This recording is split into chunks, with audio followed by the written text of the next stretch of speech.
이렇게 이제 나라를 지켜주신 어르신들 앞에서 제 얘기를 할 수 있게 돼서 정말 영광입니다.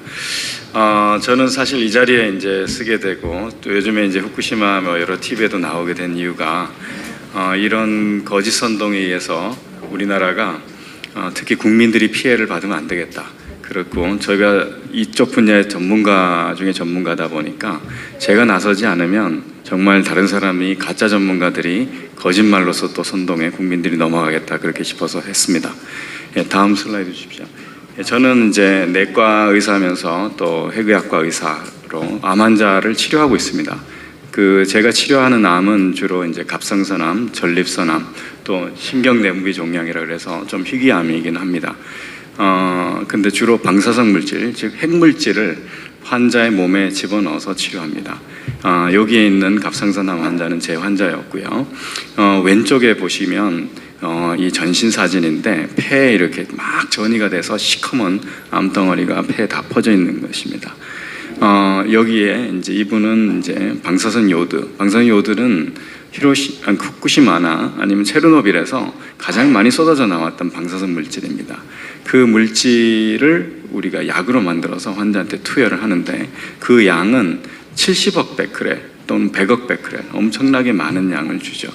그러면 환자분이 뭐 지금 같으면 뭐 1베크렐도 위험하다 이렇게 얘기하는데 그거에 100억 배를 줘도 죽는 것이 아니고 암이 죽는 것입니다. 암이 죽고 6개월 지난 뒤에 다시 촬영한 영상을 보면 그 갑상선 전이 됐던 암이 다 사라져서 완치가 된 그런 케이스가 되겠습니다. 그래서 사람은 저렇게 많은 방사선을 투여해도 사실 문제가 없습니다. 저는 이제 사람뿐만 아니라 동물에서도 방사선을 투여해서 얼마나 빨리 배설되는지 어느 장기로 분포되는지 이런 거를 주로 연구했고요. 다음 슬라이드 주십시오. 또 국제방사선방어위원회에 제가 8년간 2013년부터 2021년까지 활동을 했는데 저희 같이 활동을 했던 유럽 사람들하고 미국 사람들 또 일본 분도 한 분 있고 그렇습니다. 이 ICRP라는 국제방사선방어위원회가 하는 일이 뭐냐면 전 세계 방사선 안전에 대해서 가장 권위가 있는 전문가들이 모여서 그 정책을 정합니다. 우리나라의 법에도 있는 원자력 안전법에 있는 1년간 인공방사능 1mS를 초과하면 안 된다라는 거를 저기서 정했습니다. 그러니까 저희들이 모여서 전문가들이 모여서 정합니다. 그래서 그 안에서 이제 제가 8년간 활동했습니다. 네, 다음 주십시오. 2011년도 이제 3월에 이제 후쿠시마 사고가 났고요.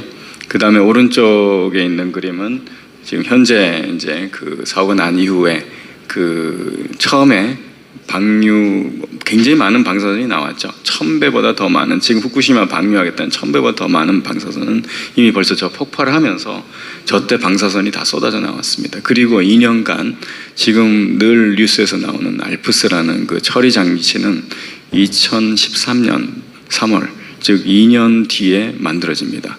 그 사이 동안은 계속 방사능은 나왔습니다. 지금은 이제 알프스가 만들어지면서 그냥 방류하진 않고 이렇게 탱크에다가 계속 쌓아놓으면서 이제 필터링을 해놓고 있는 그런 상황입니다. 아직까지는 버리진 않았죠. 그러니까 12년이 지났는데 2년간은 그냥 쏟아졌고 10년간은 저기다 모아놓고 있습니다. 다음 슬라이드. 우리 바다는 사실 방사능이 없는 것은 아닙니다. 삼중수소도 원래 자연적으로 굉장히 많이 들어있습니다. 그 다음 가장 많은 것은 칼륨이고요. 칼륨은 사실 우리 몸에도 개개인이 대부분 4000베크렐이라는 양을 다 갖고 있습니다. 저도 체크하면 다 나옵니다. 그걸 어디서 체크할 수 있냐면 원자력병원에 가면 전신계측기라는 기계 안에 딱 서 있으면 한 5분 정도 서 있으면 내 몸의 방사능을 다 측정할 수 있죠. 가장 많이 인공방사능 물질 중에서 쏟아져 나왔던 것은 핵폭탄입니다. 1960년대, 70년대 미국하고 소련이 한 2000개 정도를 핵실험을 했습니다. 물론 이제 그 외에 다른 프랑스나 영국도 있었는데 대부분 이제 미소가 했죠.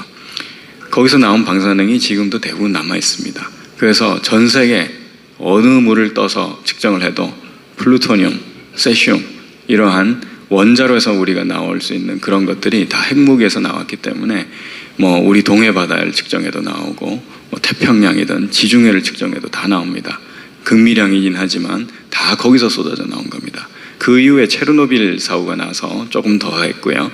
후쿠시마는 더하긴 했지만 기존의 핵실험을 통해서, 핵실험이라는 건 그렇지 않습니까? 그냥 핵물질 그냥 공기 중에 바다에다가 그냥 터트려 버리는 거거든요. 그러니까 찔끔찔끔 지금처럼 이렇게 묻어 나오는 게 아니라 그냥 그대로 노출시킨 거기 때문에 수만 배가 더 많이 나왔죠. 예, 다음 슬라이드 주십시오. 저는 이제 그 식약처의 요청으로 소비자 단체 세 분, 저기 여성분 방금 식약처 사진이 없어져 버렸네. 네, 이 세 분들하고 그 다음에 그 식약처 공무원들하고 또 저희 같은 전문가들이 2015년에 일본 후쿠시마를 비롯해서 이와떼라든지 아오모리라든지 뭐 또 홋카이도 이런 지역에 다녀왔습니다. 그 이유는 당시에 이제 일본 수산청이 2년이 지나고 이제 알프스도 장비가 잘 작동을 하니까 후쿠시마 앞바다를 비롯해서 많은 물고기들이 이제는 청정지구가 됐다. 그러니까 한국에 이제는 수입을 해라. 그때까지만 해도 우리가 수입 금지시켜 놨거든요.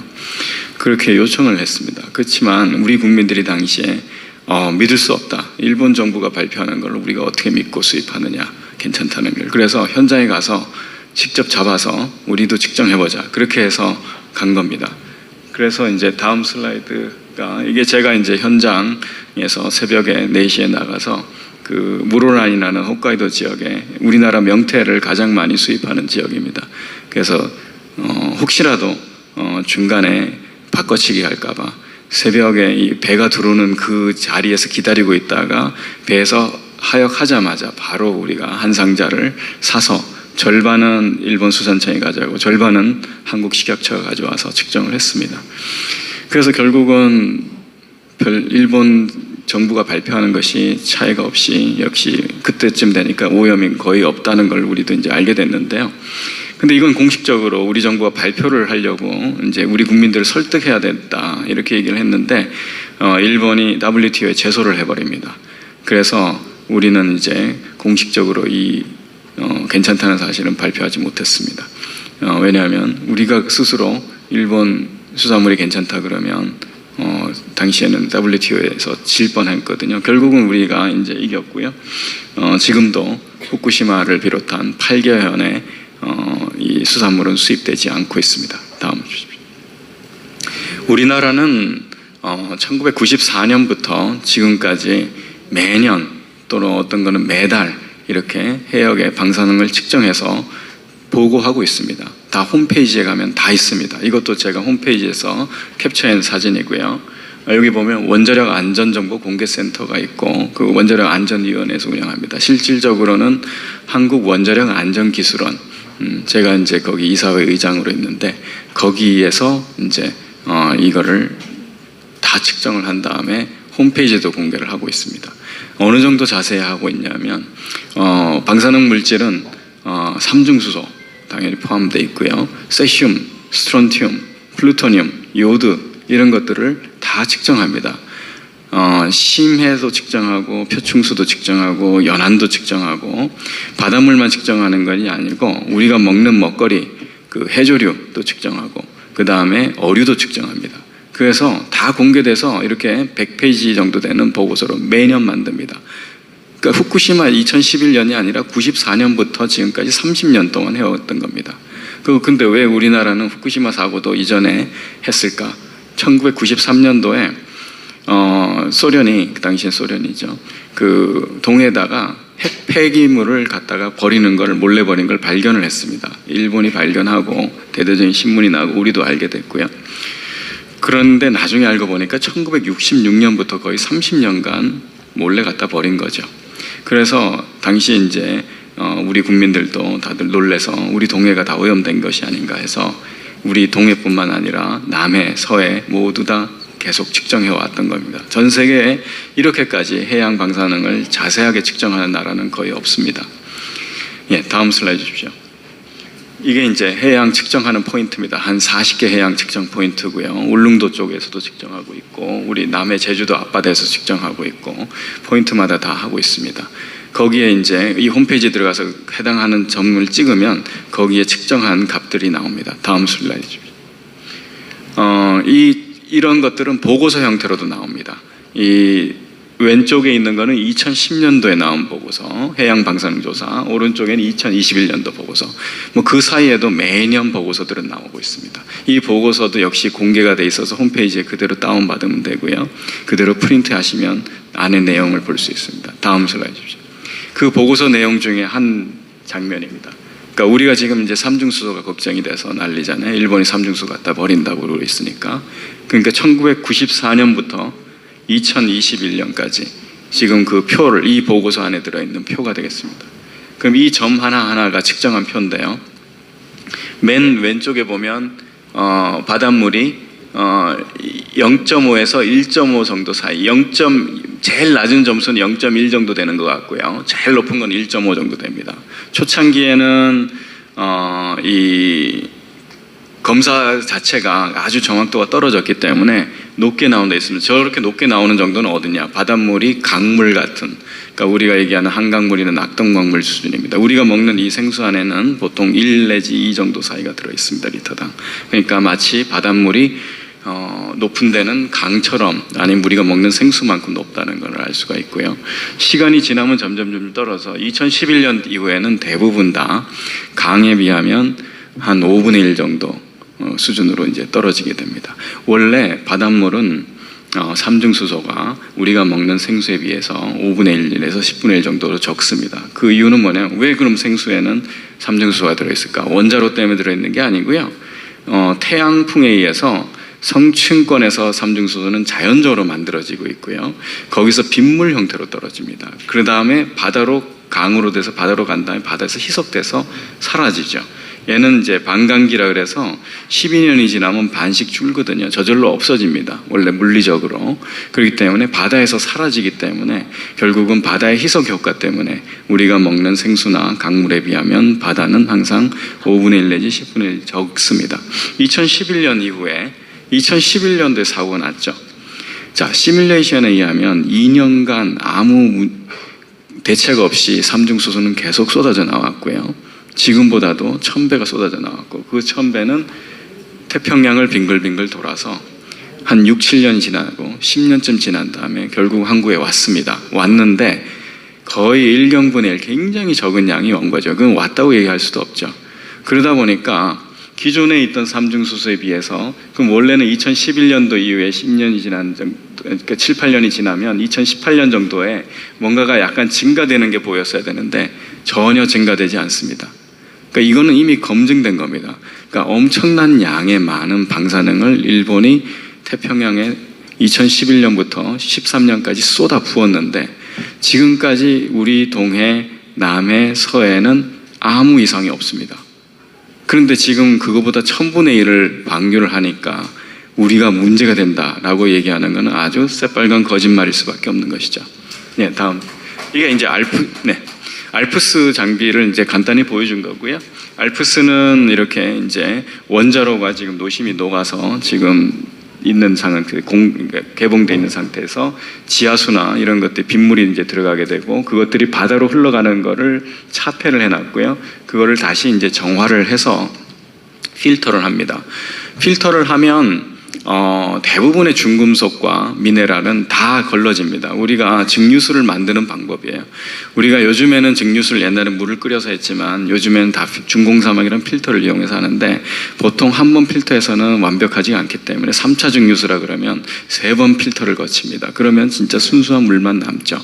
그러다 보니까 뭐 플루토늄이라든지 뭐 요드라든지 스트론튬 이렇게 문제가 되는 중금속이나 미네랄, 그러니까 방사선을 띠고 있는 것들은 다 걸러져 버리고요. 순수하게 물만 남는데 문제는 삼중수소는 물 형태다 보니까 걸러지지가 않아서 그냥 바다에 버리겠다는 것이죠. 다음 슬라이드 주십시오. 그래서 지금 다른 이제 C14이라 그래서 탄소 저 부분도 걸러집니다. 세슘도 걸러지고요. 가운데 있는 요 삼중수소만 걸러지지 않다 보니까 기준치를 초과하는 거예요. 그러니까 방류를 하는 기준치를 초과할 때, 그래서 일본이 아이디어를 낸 건 뭐냐면 바닷물 해수를 끌어다가 저걸 기준치 이하로 다 희석시켜 버리면 결국은 환경 기준에 맞게 된다라는 거를 한 겁니다. 이 동경전력이 그런 아이디어를 냈고 결국은 이걸 이제 일본 정부가 이거를 타당하다 안 하다라는 거를 일본 정부 혼자서 하기가 어려우니까 국민들을 신뢰를 하기 위해서 IAEA라는 국제단체에다가 국제원자력 기구에다가 이걸 의뢰합니다. 그러니까 과학적으로 이게 타당하냐, 환경적으로 안전하냐. 그래서 IAEA가 지난 1년간 일본에 가서 활동을 하면서 그것도 측정도 하고 그렇게 해서 보고서가 나온 겁니다. 다음 주시죠. 네, 이 삼중수소는 이 후쿠시마는 위치가 태평양 쪽에 있습니다. 우리나라의 반대 방향이죠. 동해 쪽이 있지 않죠. 다음 슬라이드가 있네. 네. 해류, 저게 바로 구로시오 해류입니다. 구로시오 해류는 적도 쪽에서 북극 쪽으로 가는 해류죠. 그렇기 때문에 강물과 같이 유속이 빨라요. 그래서 그걸 거꾸로 올라온다는 건 자체가 불가능하죠. 그래서 결국은 저건 다 미국 쪽으로 보내고 있습니다. 오히려 지금 문제가 된다면 이 상하이에 있는 이 원자로입니다. 이 원자로는 연간 220조, 즉 후쿠시마가 연간 방류하겠다는 삼중수소의 10배를 지난 20년 전에 완공돼서 지금까지 20년 동안 내고 있습니다. 그러면 얘가 더 문제가 되는데 실제로 얘는 바로 서해나 동해로 빠져나가지만 워낙 우리가 자연에서 생기는 삼중수소가 많다 보니까 역시 이것 측정을 우리가 지난 30년간 측정했지만 얘가 증가시키지 못했습니다. 역시 영향은 주지는 않습니다. 만약에 저 구로시오 해류를 거꾸로 해가지고 한국에 바로 온다고 하는 사람들은 내일은 지구가 거꾸로 돌지 모르니까 그에 대해서 대비해라. 만에 하나 지구가 거꾸로 돌면 어떡하나. 그 얘기하는 거 똑같은 거죠. 네, 다음 슬라이드 주시죠. 예, 삼중수소는 다른 방사선에 의하면 세슘이나 뭐 이런 거에 비하면 한 700배 정도 약합니다. 그게 좀 다행인 거고요. 그래서 우리가 매일같이 물을 먹고 있고 우리 몸에는 삼중수소가 항상 40베크레씩 갖고 있음에도 불구하고 우리가 암이 생기지가 않죠. 특히 물 형태로 들어오기 때문에 우리가 물을 먹으면 소변으로 빠져나가고 땀으로 빠져나갑니다. 그래서 축적이 되지가 않아요. 근데 또 일부 어떤 분들은 뭐 축적이 된다 뭐 이런 식으로 또 거짓말을 하더라고요. 네. 그래서 시간이 지나면 열흘 정도 지나면 반이 다 배출이 돼 버립니다. 다음 슬라이드 주십시오. 요거는 조금 이제 어려운 개념인데 뭐냐면 1베크레 이건 넘어가겠습니다. 이건 넘어가고 다음 슬라이드. 삼중수소가 지금까지 높았던 적이 있었습니다. 그것도 엄청 높았던 적이 1000배가 높았던 적이 있습니다. 이게 어디냐면 1963년입니다. 1963년은 저기 현재보다 이게 10배거든요. 그 다음에 100배, 1000배입니다. 1000배가 높았습니다. 왜 1000배가 높았냐면 당시에 수소폭탄 실험을 했거든요. 미국하고 소련이. 거기서 나온 삼중수소는 어마어마한 양입니다. 지구가 만들어낸 양의 수천 배가 만들어졌어요. 그래가지고 그때 당시 여기 계신 분들 다 살아계셨지 않습니까? 그 물을 먹고 있었어요. 왜냐면 그때 당시에 다 뭐 수돗물 먹고 뭐 다 그랬잖아요. 1960년대 무슨 뭐 지하수도 다 그렇게 됐죠. 그러니까 1000배를 먹고 살아나신 분들이에요. 근데 그럼 1000배를 먹은데 그럼 문제 암 안 생겼느냐? 그 이유가 그래도 삼중수소는 굉장히 약하기 때문에 저기 10 마이크로시버트인데요. 지금은 0.01 마이크로시버트고 자연에서 우리가 먹는 방사능 물질 그러니까 즉 칼륨이 제일 많은데 그냥 우리가 고기 먹고 채소 먹고 뭐 이러면 들어오는 방사능 물질이 1년에 그러니까 이게 10 마이크로시버트인데 500 마이크로시버트 정도 됩니다. 그러니까 실제로 당시에도 삼중수소는 우리가 일반적으로 먹는 음식의 50분의 1밖에 안 됐습니다. 그렇기 때문에 지금보다 1000배가 많아져도 문제가 없다. 이렇게 보시면 됩니다. 그 1000배는 후쿠시마 방류수 앞에 희석돼서 나가는 그 물입니다. 그 물을 먹어도 옛날에 1963년도에 우리 모든 지구인들이 먹던 그 물이다. 이렇게 보시면 됩니다. 네, 다음 슬라이드. 자, 삼중수소는 이제 나라마다 이제 기준은 달라서요. 그래서 호주 같은 경우는 이제 7만 정도 먹어도 문제가 없다. 이렇게 얘기하고 있습니다. 7만이면 우리가 1mS입니다. 우리가 국제 기준, 인공방사능 기준이에요. 그런데 캐나다 같은 경우는 7천 정도로 잡아놨습니다. 그래서 0.1mS만 맞게 한다는 거죠. 왜냐하면 캐나다는 원전이 많아요. 삼중수소를 만들어내는 원전이 많습니다. 우리 월성 원전 같은 원전이 바로 캐나다의 가장 큰 도시 토론토에 30km 떨어진 피커링이라는 지역에 있습니다. 그러니까 우리 같으면 그렇죠. 우리도 뭐 기장이 바로 그런 데 있지 않습니까? 그냥 부산 시내 바로 옆에 있는. 그런데 거기가 이제 삼중수소를 많이 내는 이제 월성 같은 그런 타입인 거죠. 그러다 보니까 7천 정도로 낮춰놨습니다. 그러면 실제로 우리나라는 그 월성 원전 인근 주민들은 어느 정도 나오느냐? 많이 나오는 분들도 한 3, 40밖에 안 나와요. 제일 많이 나온 분도. 그러니까 저 위에 100보다도 낮아요. 그러니까 전 세계 어느 기준을 봐도 우리나라는 월성 원전 인근에도 식수 기준은 다 맞추고 있다. 이렇게 보시면 됩니다. 다음 슬라이드. 다음. 거꾸로 가고 있네요. 다음 슬라이드 주십시오. 아니, 뒤로 가지 말고, 네, 다음.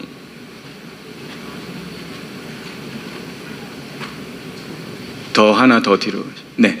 그 월성 원전 인근에는 주민들과 환경단체들이 그동안 삼중수소 때문에 많은 이슈를 제기했고요. 그래서 왼쪽과 오른쪽에 2015년, 2020년에 용역을 보고서를 만듭니다. 그러니까 얼마나 지역 주민들이 노출된지를 보는 거죠. 다음 슬라이드 주시면. 다음. 네. 두 개가 넘어간 것 같은데. 네. 여기 보면 이제 월성 원전 인근 지역. 왼쪽이 양남면, 양북면, 간포입니다. 이거는 바로 월성 원전 인근에 있는 면과 읍이 되겠고요. 오른쪽은 이제 경주시, 그 다음에 울산시, 서울시가 되죠. 그럼 서울시에 있는 분들은 삼중수소가 없어야 되느냐? 그렇지 않죠. 서울 사람들도 다 생수 먹잖아요. 그렇기 때문에 이 안에 있는 삼중수소를 끊임없이 먹고 있어요. 점 하나하나는 한 명입니다. 그래서 이 수많은 사람들이 이 정도 수준으로 갖고 있습니다. 서울 시민들도. 왜냐하면 생수 안에 들어있는 삼중수소 먹고 있기 때문에 소변에서 정도 나옵니다. 그러면 제일 가까운 양남면에는 높은 분들이 있죠. 그 중에 제일 높은 분은 한 16 정도 나옵니다. 16. 그래 봐야 우리가 전 세계에서 수돗물 기준을 다 이하를 갖고 있습니다. 그러니까 저 정도는 이제 무시할 정도 수준인 것이죠. 다음 슬라이드. 자, 이거는 이제 IAEA가 지난 7월 얼마 전에 보고서가 나왔죠. 그래서 지금 그로시 이제 IAEA 사무총장이 이제 한국에 들어와서 이제 우리 정부도 만나고 야당도 만나고 그럴 것 같습니다. IAEA라는 게 이제 국제 유엔 산하의 이제 원자력과 관련된 안전과 그런 또 부흥을 책임지는 그런 기구고요. 그럼 일본은 왜 IAEA에다 그러니까 일본은 왜 일본에 대해서 대변하고 있느냐? 대변한 게 아니고요. 일본이 요청한 겁니다. 동경전력이 이렇게 앞으로 방류를 할 테니까 이게 문제가 없다라고 일본 정부에다가 자료를 제출합니다. 그런데 일본 정부 원자력규제위원회 입장에서는 국민들한테 이걸 안전하다라고 설명하기에는 일본 정부만 가지고 못 믿겠으니까 국제기구에다가 공식적으로 이걸 과학적으로 분석해달라 그래서 IAEA에다 요청한 거고요. IAEA는 일본을 위해서, 일본 국민을 위해서 이렇게 조사를 했습니다. 저 오른쪽 위에 그림이 뭐냐면 그 후쿠시마 사고가 난 지역이고요. 그 빨간 점이라고 그 위에 적혀져 있는 게 3km 떨어져 있는 지점입니다. 저 지역까지 사람이 들어올 수 있습니다. 그 밑에 지역은 통제구역입니다. 방사선이 오염이 돼서 일반인이 아예 출입 금지죠. 그러니까 일반인이 출입할 수 있는 3km 지점, 가장 가까운 지점에서 만약에 후쿠시마 방류를 하게 되면 얼마나 피폭이 되는지를 계산을 해준 겁니다. IAEA가 공식적으로. 그렇게 계산을 해서 나온 수치가 바로 이겁니다. 0.0003 만분의 3mS고요. 만분의 3mS를 제가 여러분들이 조금 이해하기 쉽게 설명해주면 맨 밑에 적혀 있는 겁니다. 후쿠시마 저 주민이 저 3km 지점에서 살면서 수영도 하고 그 어로행위도 하고 우리가 낚시도 하고 그 다음에 거기서 나온 물고기를 먹고 그리고 살면 3만 년 동안 살면 1mS 기준치를 초과하게 됩니다.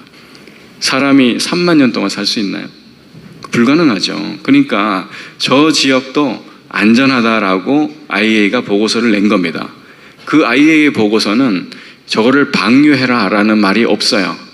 방류해도 안전하다라는 과학적 보고서일 뿐입니다. 그렇지만 그걸 가지고 야당 쪽에서 엄청나게 IAEA가 때를 했다고 때를 썼는데 IAEA는 그렇게 결론했습니다. 이거를 방류를 하는 가정하에서 우리는 과학적 검증만 해줬지 그거를 일본이 방류하든 말든 그건 일본이 책임지는 것이다. 이렇게 결론을 냈습니다. 예, 이거는 우리나라입니다. 우리나라는 그러니까 IAEA는 우리나라를 신경 쓰지도 않았어요. 왜냐하면 우리나라가 요청한 적도 없거든요. 그러니까 한국이 알아서 우리가 괜찮은지 안 괜찮은지를 봐야 되죠. 그래도 다행히 해양과학원하고 한국원자력연구원에서 이 연구를 해놨었습니다. 계속 일본이 방류하겠다 그래가지고. 그래서 해류를 타라서 구로시에를 타서 미국을 갔다가 다시 돌아오면 보통 한 6, 7년이 걸리고요. 한 10년째 이제 피크가 될 수도 있는데 100만 분의 1 정도 베크렐로 옵니다. 우리 해역은 0.1 베크렐이에요.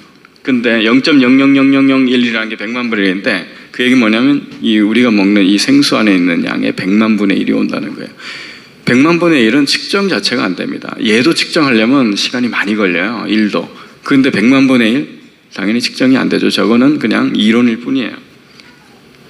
실제로 그러면 한번 볼까요? 다음. 그럼 실제로 그 100만 분의 1 베크렐이라는 게 얼마나 위험한지를 제가 이제 측정을 해봤습니다. 계산을 해봤는데 그게 6천억 년을 우리가 살면 그럼 1mS를 초과합니다.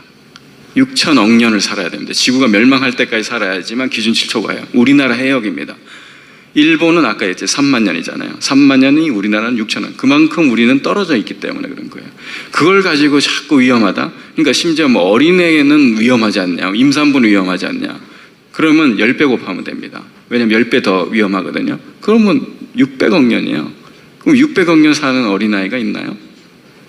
그러니까 자꾸 저한테 뭐 어떤 분들은 그래요. 1% 위험해도 그거 위험하다고 얘기해야죠. 그렇게 얘기하는 거예요. 1% 위험한 건 진짜 위험한 겁니다. 어떤 놀이기구가 그거 탔는데 1%가 죽어요. 그런 놀이기구 타시겠어요? 만에 하나, 10,000명 중에 1명이 죽는 놀이기구가 있어요. 그거 타시겠어요? 못 타죠. 10,000명 중에 1명이 죽는다 그러면. 그러니까 그 정도의 위험도가 아니라 얘는 계산해보면 1조 분의 1입니다. 1조 분의 1. 1조 분의 1명이 암이 생길 수 있어요. 자, 전 세계 인구가 70억인데 1조 분의 1명이 암이 생길 수 있는 걸 위험이라고 얘기합니까? 0이 아니기 때문에. 그러니까 자꾸 1% 만에 하나 이런 얘기를 끊임없이 하는 거예요. 저도 만에 하나라 그러면 위험하다고 얘기합니다. 10,000명 중에 1명은 죽을 수 있으니까. 근데 1조 분의 1명이 죽는 걸 가지고 어떻게 위험하다고 얘기합니까? 우리가 70억 명밖에 안 사는데, 우리 대한민국이 5천만밖에 안 사는데. 다음 슬라이드. 그래서 결국은 이거는 아주 공포를 조장하는 가스라이팅입니다. 그러니까 어떤 형태든 이게 위험하지 않는 사실을 가지고 위험하게 만들려고 하는 것이죠. 그럼 누가 만들었느냐? 냉전 시대에 미국하고 소련 정치인들이 만든 거예요. 근데 그거를 이상하게 환경단체가 받아가지고 자기네들의 수익 챙기는데, 그 다음에 정치적 이권에 이제 이거를 쓰는 거죠. 왜냐면 쉽게 먹혀 들어가니까. 사람들이 이미 헐크라는 영화도 봤고 고질라는 영화를 봤더니 그 영화에서는 다 방사능 때문에 괴물이 나왔다는 거예요. 근데 히로시마 나가사키에 원폭 당했잖아요. 거기 괴물이 나왔습니까? 세상에서 가장 많은 피폭을 당한 곳이거든요. 그리고 그 땅은, 히로시마 나가사키에는 지금 사람이 살 수 없는 죽은 땅인가요? 그 일본 사람들 지금 다 도시를 형성해서 다 살고 있어요. 그러니까 이런 것들이, 극미량의 방사능은 지금까지 아무 문제가 없다는 것이 이미 다 밝혀졌음에도 불구하고 이러한 것들을 들이대서 지금 끊임없이 공포를 만들고 가스라이팅을 해서 이제 자기네들의 이익을 챙기는 것이죠. 그 언론도 마찬가지입니다. 언론도 이런 것들을 이용해야지만, 위험하다고 얘기해야지만 항상 자기네들의 광고비가 들어온다는 거예요. 그래서 안전하다고 제가 얘기하는 거는 취재해 갔다가 넣지도 않고 항상 위험하다고 한 다음에 취재를 하더라고요. 다음. 자, 이거 최근에 이 남해 어민들이 했던 시위입니다. 이거는 자살행위입니다. 우리나라는 아까 제가 얘기했잖아요. 1조 분의 1의 위험. 그러니까 6천억 년을 살아야지만 위험한 나라입니다. 그런데 이렇게 대놓고 노해놓고 해골 그림 그려놨잖아요. 오른쪽에는 핵 그려놨잖아요. 저거는 환경단체가 공포를 조장하기 위해서 일부러 하는 행위입니다. 근데 거기에 어민들이 같이 참여해가지고 우리 물고기는 이렇게 앞으로 핵물질이 될 거고 이렇게 먹으면 죽는 게 된다고 이렇게 대놓고 완전히 이거는 환경단체에 휘말리신 거예요. 그 자살행위 하시는 거죠. 다음 슬라이드 주십시오. 이렇게 하셔야죠. 부산역 앞에서 우리 수산물 절대 안전합니다. 그러니까 끊임없이 안전하다고 얘기를 해야지만 국민들이 겨우 믿을까 하는데 위험하지도 않는 데 가가지고 이렇게 위험하다고 이제 어민들이 동조를 하시는 거는 자살행위라고 생각합니다. 네. 다음, 예. 제가 이제 석윤열 교수하고 CBS 김현정 뉴스쇼에서 같이 이제 대결을 했는데 한 3번 했습니다. 뭐 SBS에서도 하고. 그런데 처음에는 여기에 댓글에 제 욕만 써져 있더라고요.